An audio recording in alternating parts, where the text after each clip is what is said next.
Alors, comme je suis en retard sur mes slides de correction, on va faire différemment la correction du problème ce coup-ci. Je vais le faire avec, des feuilles, je vais vous montrer directement et du coup, si ça marche, je continuerai peut-être comme ça et sinon, je reviendrai aux slides, la semaine prochaine.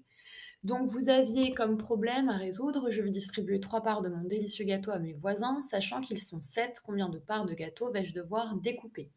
Donc, je vous rappelle comme avec les slides, hein, ce qu'il faut que j'identifie bien, c'est la question. Combien de parts de gâteau vais-je devoir découper? Pour répondre à cette question, je vais utiliser les 2 données que j'ai dans mon problème. Je sais que j'ai 7 voisins. Je le remets en évidence. Et je sais que je veux leur donner 3 parts par voisin.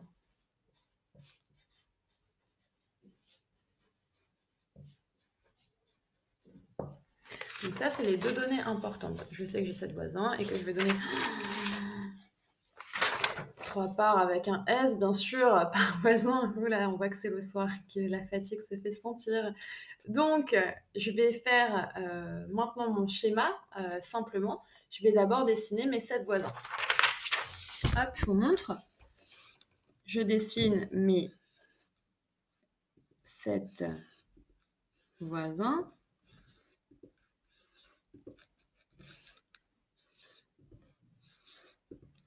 Et ensuite, ce que je vais faire, donc j'ai fait mes 7 voisins et je vais faire à côté, du coup, de chacun d'entre eux 3 parts de gâteau pour représenter les 3 parts par voisin.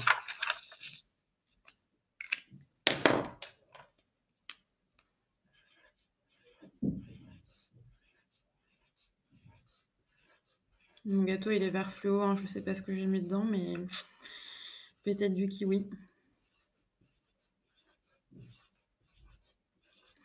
Et donc là, vous avez le schéma qui vous permet de répondre à la question. Il suffit d'additionner tous mes petits gâteaux verts, toutes mes petites parts de gâteau. Je peux donc faire comme calcul 3 plus 3 plus 3 plus 3 plus 3 plus 3, donc là avec des petits plus à chaque fois. Ou alors, autre possibilité, 3, là j'ai 1, 2, 3, 4, 5, 6, 7. J'ai 7 fois le chiffre 3. Donc soit je fais 3 plus 3 plus 3 plus 3 plus 3 plus 3 plus 3, soit je décide de l'écrire 7 fois 3. Et 7 fois 3, ça fait 21. J'aurais aussi pu faire, si j'ai un doute sur le résultat de mon calcul, simplement compter mes parts de gâteau. 1, 2, 3, 4, 5, 6, 7, 8, 9, 10, 11, 12, 13, 14, 15, 16, 17, 18, 19, 20, 21. Donc j'ai bien la confirmation que j'ai 21 parts de gâteau.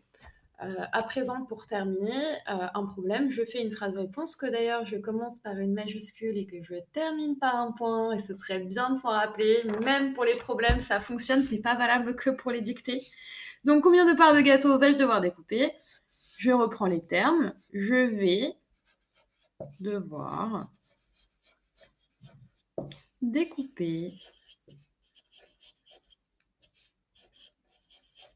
21 parts de gâteau.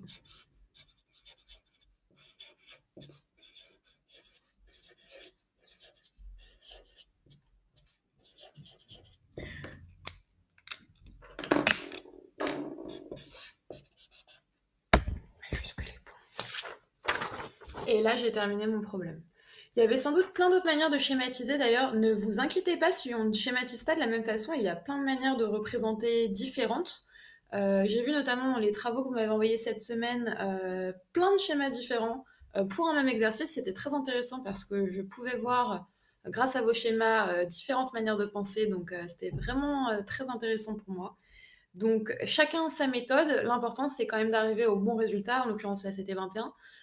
J'ai hâte de continuer à voir comment vous réfléchissez.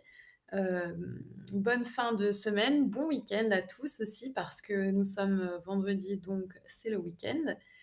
Moins de devoirs pour cette fin de semaine du coup. Continuez à bien travailler comme vous le faites et on se retrouve la semaine prochaine.